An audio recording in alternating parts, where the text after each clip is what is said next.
Alright, so we're going to go ahead and do one more video on graphing linear equations. I'll call it level 4 because sometimes students have trouble with horizontal and vertical lines.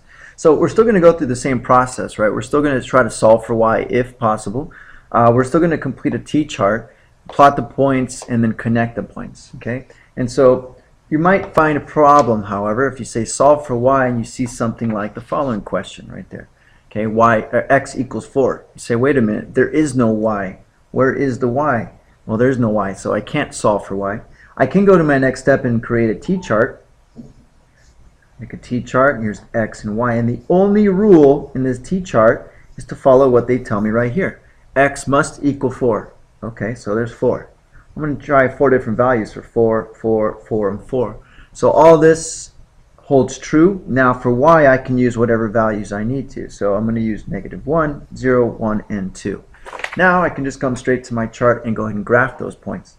So 4, 1, 2, 3, 4, -1 would be right there. 4, 0, 4, 1, 4, 2. And you can see here that I'm creating a vertical line right through 4. So this equation is x equals 4, just like that.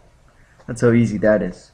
Now, if we take a look at another example here, let's take a look at y equals -2. Well, same thing. It's already solved for y. Done.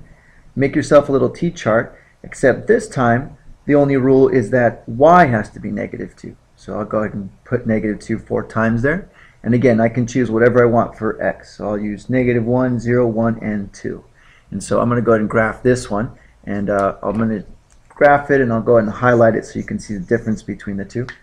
So I'm going to go to -1, -2, that's down here, 0, -2, 1, -2, 2, -2, and here you can see this is a horizontal line that goes right through y equals -2.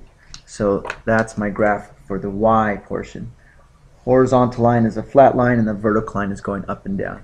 So that's an example of your vertical and horizontal lines, and see how you can come up with those. Now later, when you become more proficient, faster at this, you don't necessarily need to make the t-chart. You can realize where those lines are at. Okay, so try that out.